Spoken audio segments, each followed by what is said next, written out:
Hi guys, me again. We're at the end of week 4 of taking 75 milligrams of sertraline for PPPD. Excuse the weird angle. I'm actually lying on my bed because this is the only place I can get any quiet to do the video.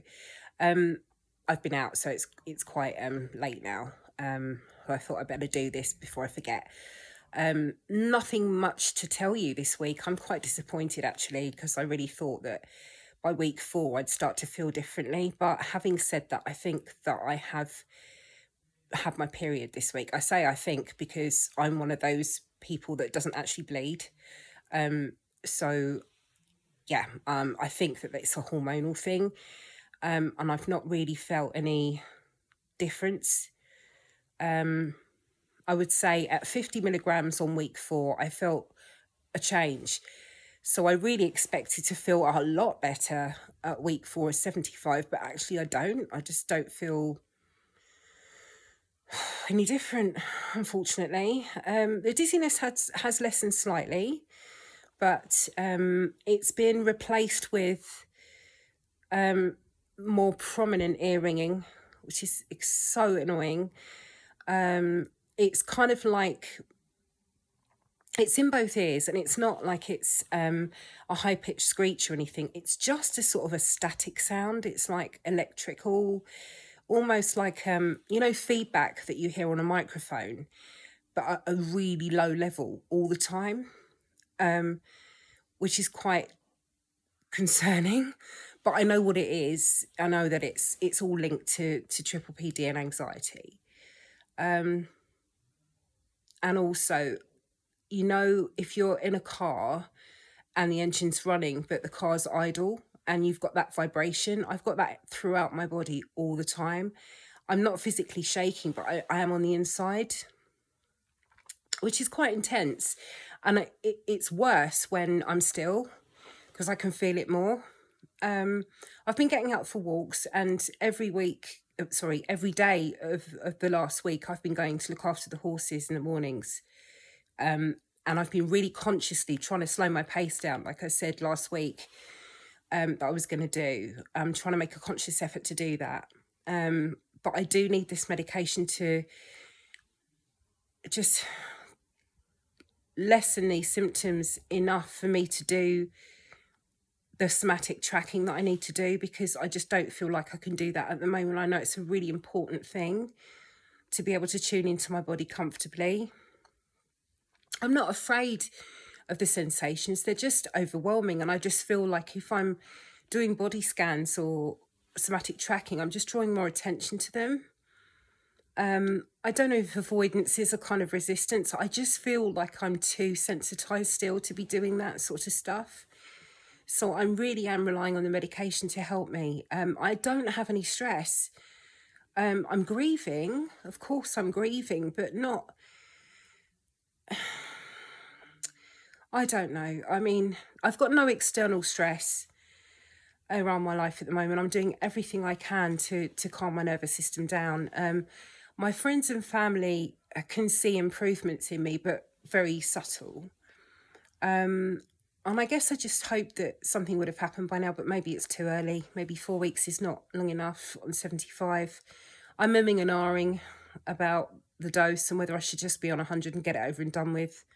In hindsight, maybe I should have just started at 25 milligrams for 4 weeks, gone up to 50 for 4 weeks, gone up to 75 for 4 weeks, then gone up to 100.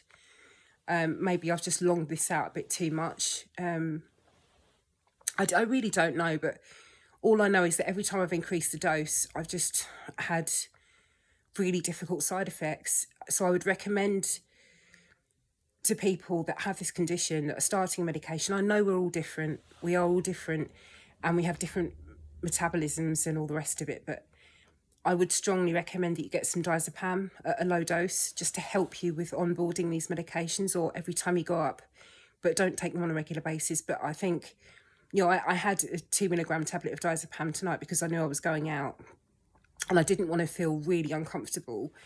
And it did take the edge off a little bit, but not much. I'm just waiting for some relief, really. Yeah. But I am doing more. I'm doing more than I was. and I think it's just going to be a slow process. But tonight I feel quite foggy. I feel like I'm a bit out of it, like a bit drunk. I haven't been drinking. Yeah, I'm just trying to remind myself of what this is and all the symptoms are, and not to be frightened of them, and just breathe. I've been doing some squared breathing, and using another technique where it was my friend that taught me this. She's a mental health nurse and she's a holistic therapist as well. She does sound healing and breath work. And she said to me, if you close your right nostril and breathe in,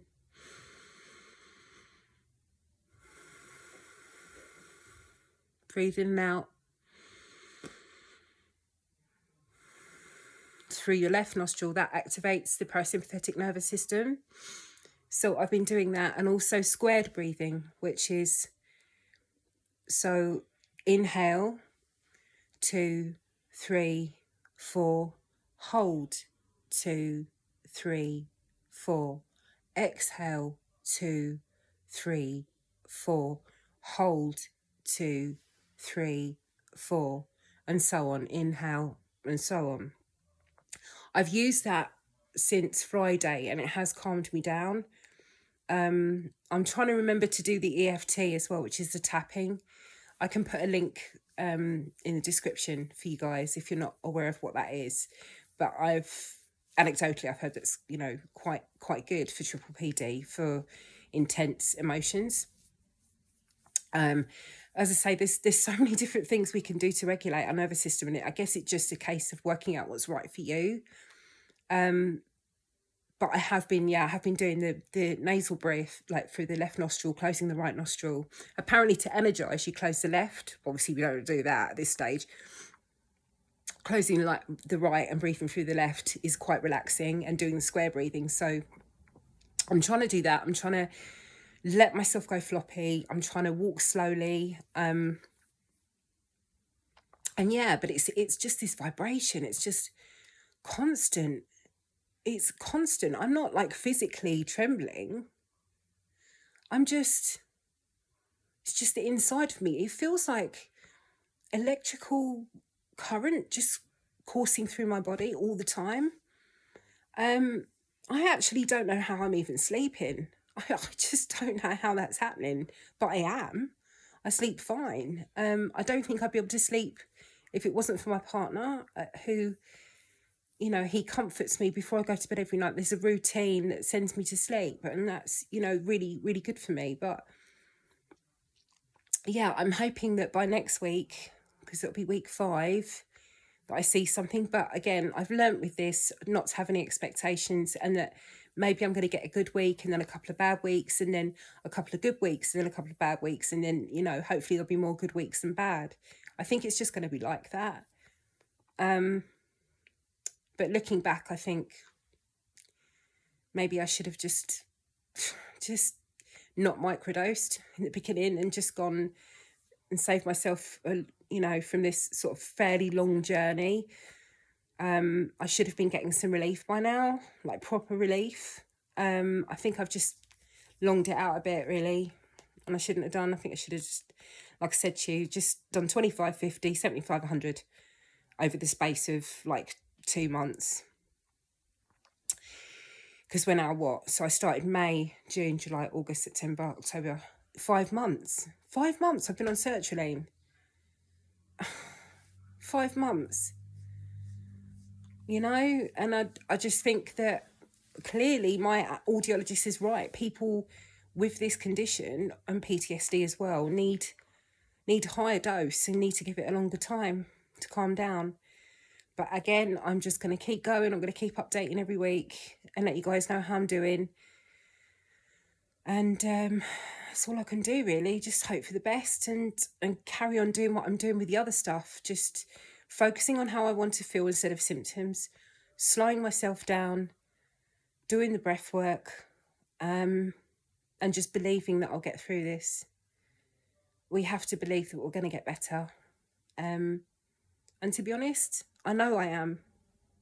I know I am, because I got better before. I got better in July, And then I got triggered back into symptoms. But funny enough, back in July, I didn't know what triple PD was. I just thought that this was a result of having that vaccine and that it was just going to go away within a couple of months. And because I had that belief, it did. And I think putting a term like triple PD on something when actually triple PD stands for persistent postural perceptual dizziness, that is not a diagnosis. That is just describing what we're feeling. But what we're feeling is due to stress. It's a stress illness.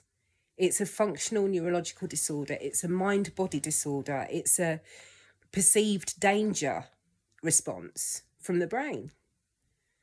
And once you've got that understanding, there's no reason to have panic attacks or things like that, and once you believe you're going to get better, and I know I will because I got better before, but I didn't realize what it was. So when I got better, I just thought, yeah, just go back to what I was doing then. I'll just carry on as I was. And you realize that actually carrying on as I was meant a million miles an hour, doing things for everyone else, not putting myself first. And my body was just like, you're doing it again. So here you go. Here's some more dizziness. So now I've learned that when I do get better, I'm not going back there. I'm not.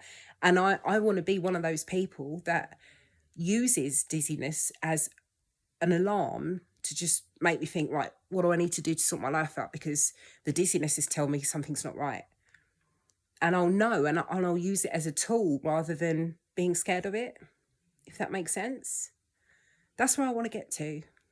And that's what other people have done. I'm sure we can all get there. We can all get there once we've got the understanding, because understanding what's happening to you is a very powerful tool. It's a very powerful weapon. So I have that understanding. I just got to have the patience, and I do need the help of this medication. Not everybody does. Some people can get better without it. I don't believe that I can. I believe that I need this medication because I'm in such a heightened state of hyperarousal. It's crazy. To have chronic anxiety symptoms with this. I shouldn't even call it anxiety because I'm not an anxious person. This is not anxiety. It's not behavioural. It's what they call somatization. It's somatic, not psychosomatic. It's somatic. So it's my body just doing this weird stuff as a result of trauma and stress. So anyway, that's that little bit of advice there, and I hope you guys can relate to what I'm saying. I think we can all overcome this once we realise what it is and what we need to do, have awareness of what are we actually doing and what we need to do to calm ourselves down.